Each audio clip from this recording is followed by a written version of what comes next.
नमस्कार,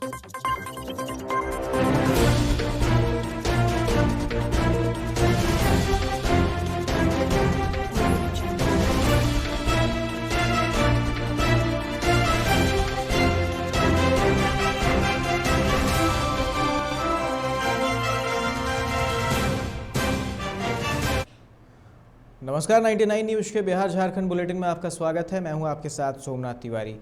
पटना के नौबतपुर में एक अज्ञात लड़की की अपराधियों ने गोली मारकर हत्या कर दी। लड़की के चेहरे से सटाकर उसे गोली मारी गई है।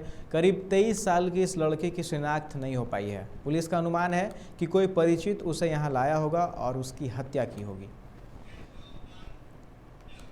पटना में दूसरे बड़े बस स्टैंड की तैयारी तेज कर दी गई है। यह बस स्टैंड 217 करोड़ की जमीन पर तैयार होगी। बिहटा के कन्हौली में बनने वाले पहली बस स्टैंड के लिए 50 एकड़ जमीन के लिए नगर विकास एवं आवास विभाग ने धन जारी कर दिया है। जल्द ही जमीन अधिग्रहण कर उस पर काम शुरू कर दिया जाएगा। गया में इमामगंज विधानसभा के इमामगंज और डुमरिया प्रखंड में त्रिस्तरीय पंचायत चुनाव हो रहा है। पंचायत चुनाव के विरोध में नक्सलियों ने इमामगंज विधानसभा क्षेत्र में सुरक्षा बलों को नुकसान पहुंचाने के लिए जगह जगह आईडी और लैंड माइन्स बिछा रखे हैं। वहीं प्रशासन भी किसी तरह अनहोनी की आशंका से इनकार कर रही है। यह हम नहीं कह रहे हैं, बल्कि प्रदेश सरकार का खुफिया विभाग कह रहा है। उसके द्वारा जारी किए गए पत्र में ये सब बातें कही गई हैं। अपने अलग अंदाज के लिए प्रसिद्ध लालू प्रसाद आज जीप चलाते दिखे। अपने पहली जीप को लालू प्रसाद ने अपने और राबड़ी देवी के आवास के आसपास सड़क पर दौड़ाया। सफ़ेद लुंगी लपेटे हुए अपने पुराने अंदाज में उन्होंने जीप ड्राइव की। यह लालू प्रसाद यादव की पहली और बहुत प्यारी जीप है। लगभग 20 साल पुराने इसे लालू के पटना आने के बाद ठीक करवाया गया। 2-2.5 लाख रुपये इसमें खर्च हुए। डेंटिंग पेंटिंग के बाद यह जीप नई जैसी चकचक हो गई। 30 करोड़ गबन के आरोपी मगध विश्वविद्यालय के कुलपति डॉक्टर राजेंद्र प्रसाद मेडिकल छुट्टी पर चले गए हैं। राजभवन ने उनकी छुट्टी को मंजूरी दे दी है। गवर्नर फागू चौहान की अनुमति से आरोपी कुलपति राजेंद्र प्रसाद आज यानी 24 नवंबर से 23 दिसंबर तक छुट्टी पर रहेंगे। इस बीच मगध विश्वविद्यालय के प्रोफेसर वीसी डॉक्टर विभूति नारायण सिंह विश्वविद्यालय के कुलपति का काम देखेंगे।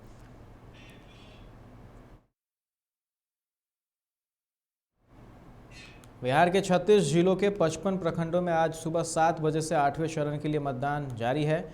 इस चरण में 822 पंचायतों के 11,527 मतदान केंद्रों पर वोट डाले जाएंगे। मतदान को लेकर संबंधित जिलों के चुनाव क्षेत्रों में मतदान केंद्रों पर सशस्त्र बलों की तैनाती की गई है। नक्सलियों के बंद का चुनाव पर कोई असर नहीं दिख रहा है। मतदान केंद्रों पर सुबह से मतदाताओं की लंबी लाइन लगी हुई है। राज्य भर में शराबबंदी को लेकर अभियान लगातार तेज है। पुलिस ने विभिन्न जिलों में पिछले एक सप्ताह में शराबबंदी कानून के उल्लंघन से जुड़े 822 मामले दर्ज करते हुए 903 अभियुक्तों को गिरफ्तार किया है। इस दौरान शराब बनाने वाली 19 भट्टियों को ध्वस्त भी किया गया है।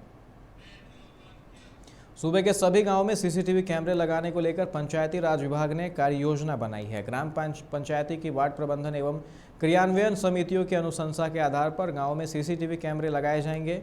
वार्ड समितियों की अनुशंसा के बाद पंचायत स्तर पर इसका अनुमोदन भी होगा। इसके बाद चिन्हित जगहों पर कैमरे लगाए जाएंगे।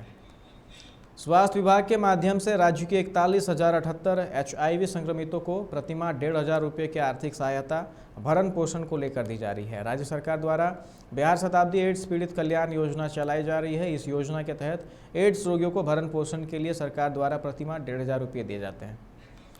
ललित नारायण मिथिला विश्वविद्यालय दरभंगा में 2 एजेंसी की लड़ाई में छात्र पिस रहे हैं। यूनिवर्सिटी मैनेजमेंट इंफॉर्मेशन सिस्टम की कार्यप्रणाली में सुधार के मद्देनजर हाल ही में पुरानी कार्यालय एजेंसी को हटा दिया गया। उसकी जगह नई एजेंसी का चयन कर कार्य करने का आदेश दिया गया और नई एजेंसी ने काम शुरू भी कर दिया। और नई एजेंसी स्नातक प्रथम खंड में छात्रों का नामांकन ले रही है। अब तक स्नातकोत्तर में नामांकन शुरू नहीं हुआ है क्योंकि स्नातक तृतीय खंड का रिजल्ट प्रकाशित नहीं हुआ है।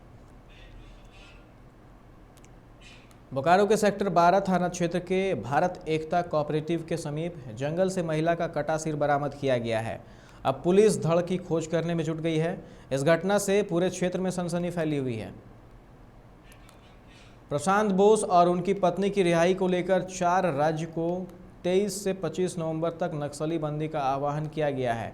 बंदी को लेकर जसीडीह झाझा किऊल रेलखंड पर चौकसी बढ़ा दी गई है। इसको लेकर आरपीएफ और जीआरपी को अलर्ट रहने को कहा गया है। इसके अलावा रेल रूट से गुजरने वाली विशेष ट्रेन के आगे पायलट ट्रेन चलाए जाने का निर्देश किया गया है।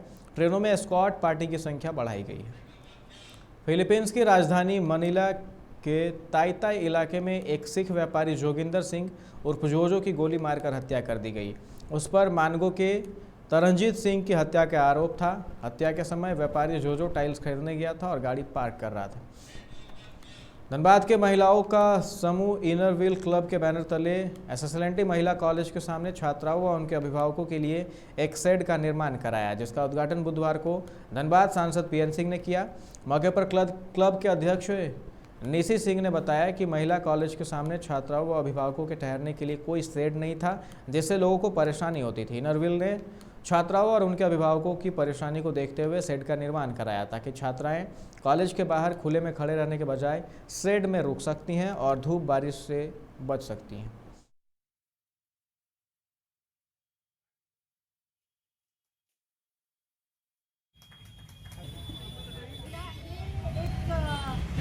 समाज को मैं संवाद देना चाहती हूँ कि हमारा इनर व्हील क्लब महिलाओं के लिए है, स्त्री को सशक्त बनाने का है।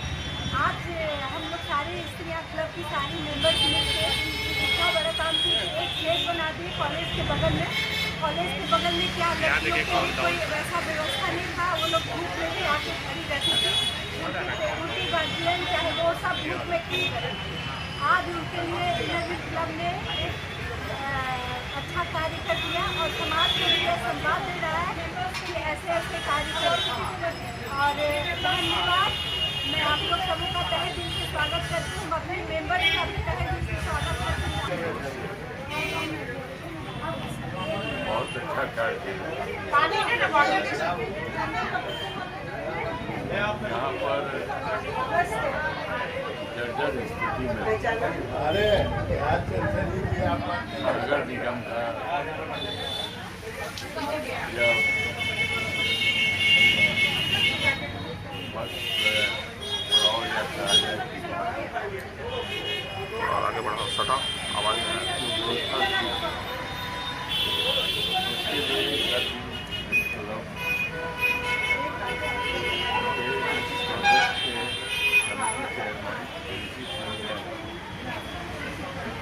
संपर्क किया। मैंने इसकी अनुमति लेकर और यहाँ पर शेड का निर्माण किया। धनबाद में कोरोना संक्रमण की तीसरी लहर से बचाव और रोकथाम के लिए जिला प्रशासन ने एक नया फरमान जारी किया है। यह नया फरमान अब वाहनों में चलने वालों के लिए है। जिले के सभी पेट्रोल डीजल पंपों में जिस व्यक्ति के पास वैक्सीनेशन सर्टिफिकेट नहीं होगा, उसे डीजल या पेट्रोल नहीं दिया जाएगा। अपने वाहनों में पेट्रोल डीजल भरवाने वाले लोगों को वैक्सीनेशन सर्टिफिकेट दिखाना होगा। जिला के ऑटो चालक, टैक्सी चालक और बस चालकों का वैक्सीनेटेड होना अनिवार्य है। इसके अलावा सड़क किनारे ठेला खुमचा लगाने वालों के अलावा अन्य स्ट्रीट वेंडर्स का वैक्सीनेट होना अनिवार्य कर दिया गया है।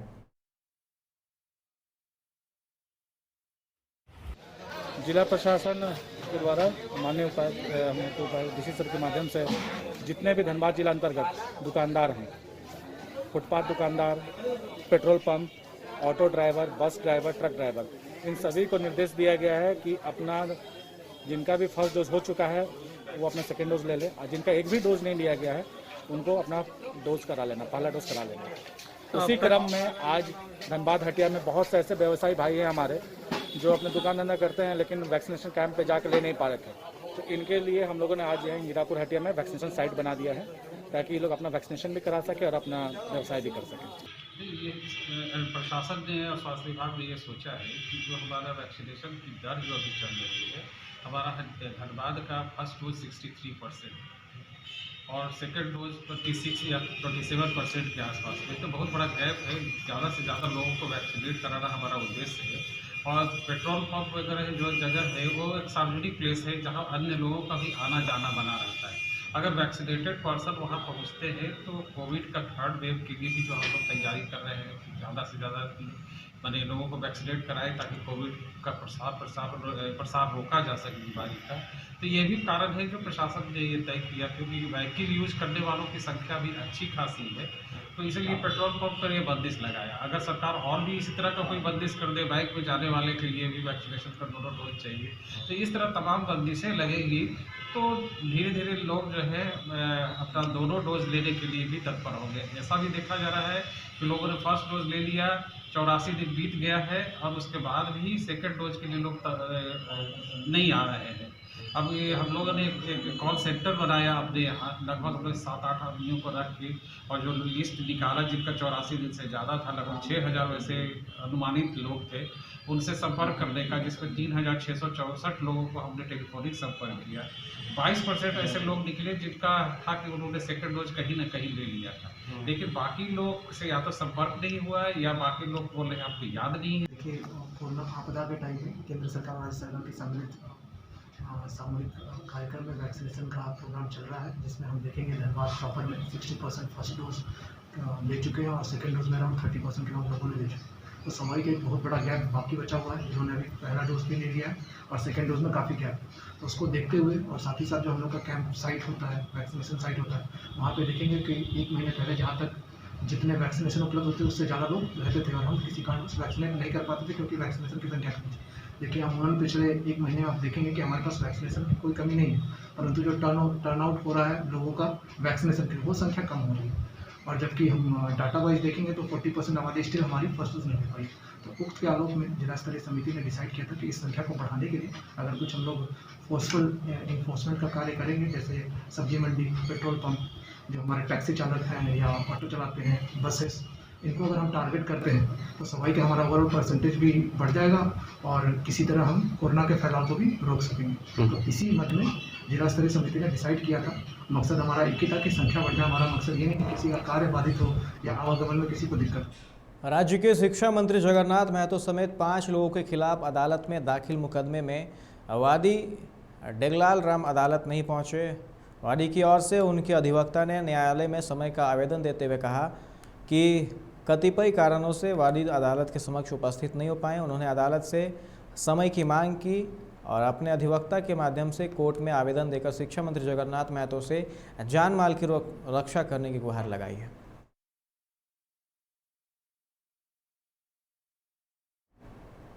इस बुलेटिन में फिलहाल इतना ही। तमाम खबरों के लिए आप देखते रहें 99 न्यूज़। नमस्कार।